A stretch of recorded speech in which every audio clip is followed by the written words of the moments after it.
रामायण श्रृंखला एपिसोड 4 दिव्य अस्त्र और शक्ति की परीक्षा। वाल्मीकि रामायण बालकांड सर्ग 27 से 30 पर आधारित।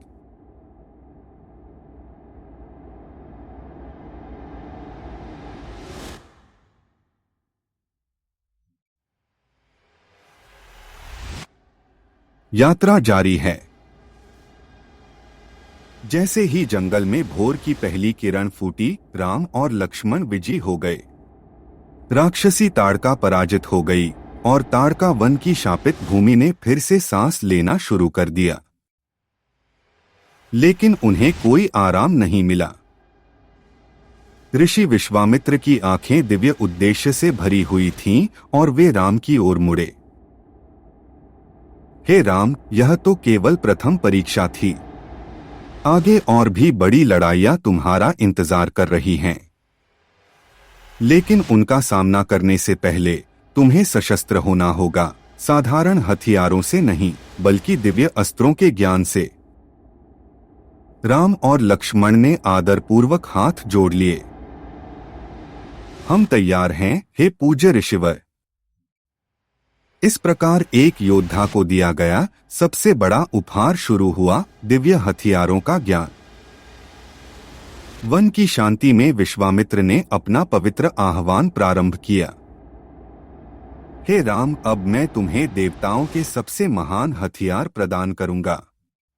ये केवल युद्ध के उपकरण नहीं हैं, बल्कि ब्रह्मांडीय संतुलन की शक्तियां हैं। राम उनके सामने घुटनों के बल बैठ गए। विश्वामित्र ने एक एक करके अस्त्रों का नाम लिया और हर नाम के साथ एक दिव्य प्रकाश राम के हाथों में उतर आया। ब्रह्मास्त्र सबसे घातक हथियार जो संपूर्ण दुनिया को नष्ट करने में सक्षम है। वायुवस्त्र एक वायु आधारित हथियार जो पूरी सेनाओं को उखाड़ सकता था। अग्नियास्त्र एक अग्नि अस्त्र जो अपने रास्ते में आने वाली हर चीज को प्रज्वलित कर देता है। वरुणास्त्र एक जल अस्त्र जो बाढ़ और तूफान को बुलाता है। नागस्त्र एक सर्प हथियार जो दुश्मनों को विषैले कुंडल की तरह बांधता है। सूर्यास्त्र सूर्य की प्रचंड शक्ति को प्रदर्शित करने वाला एक अस्त्र। त्वष्टास्त्र भ्रम का एक हथियार, युद्ध में दुश्मनों को भ्रमित करने वाला। राम ने प्रत्येक अस्त्र के मंत्र को आत्मसात कर लिया और उनके रहस्यों को याद कर लिया। उनके चारों ओर की हवा दिव्य ऊर्जा से गूंज उठी। लक्ष्मण ने विस्मय से देखते हुए पूछा, हे गुरु, क्या मुझे भी ये हथियार प्राप्त होंगे? विश्वामित्र मुस्कुराए, तुम राम के साथ चलोगे और यही तुम्हारा सबसे बड़ा हथियार है। लेकिन समय के साथ तुम्हारी अपनी ताकत जागृत हो जाएगी। जैसे जैसे दिन बीतता गया, विश्वामित्र राम और लक्ष्मण को जंगल के भीतर सिद्धाश्रम की ओर ले गए, जो उनका पवित्र आश्रम था। जब भी विश्वामित्र और उनके शिष्य यज्ञ करते थे तो शक्तिशाली राक्षसी ताड़का के पुत्र राक्षस मारीच और सुबाहु वहां आ जाते थे और अनुष्ठान को मांस और रक्त से दूषित कर देते थे।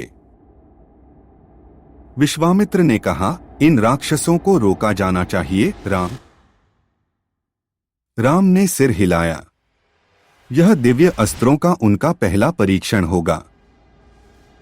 जैसे ही यज्ञ शुरू हुआ, आसमान में अंधेरा छा गया। तेज हवा चलने लगी जिसमें मौत की बदबू थी। एक गगनभेदी गर्जना से धरती हिल गई। छाया से सुबाहु और मारीच प्रकट हुए, उनके राक्षसी रूप पवित्र स्थल पर छा गए।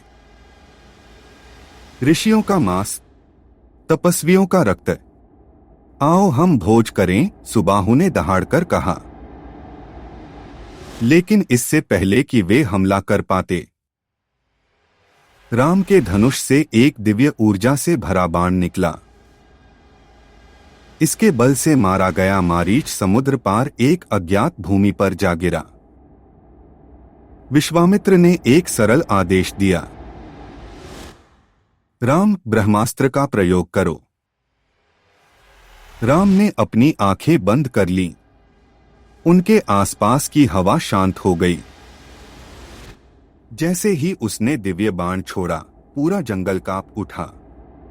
ब्रह्मास्त्र हजारों सूर्यों के समान चमक उठा और सुबाहु की छाती को भेदता हुआ निकल गया। राक्षस चीखने लगा और धूल में मिल गया। राम और लक्ष्मण अब धर्म के योद्धा बन गए थे। जैसे ही वे सिद्धाश्रम से निकले, विश्वामित्र राम की ओर मुड़े और कहा, आपने अपनी ताकत साबित कर दी है, लेकिन आपकी सबसे बड़ी परीक्षा अभी बाकी है। हमें अब मिथिला की यात्रा करनी चाहिए, जहां भगवान शिव का धनुष आपका इंतजार कर रहा है। हे गुरुवर, मिथिला में आगे कौन सी परीक्षा है? विश्वामित्र मुस्कुराए। यह धनुष इतना शक्तिशाली है कि इसे आज तक कोई भी मनुष्य नहीं उठा सका है।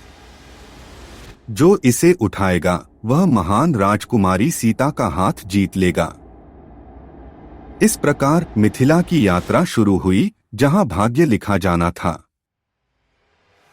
लेकिन क्या राम शिव का धनुष उठा सकते थे? रामायण के अगले एपिसोड में जानिए।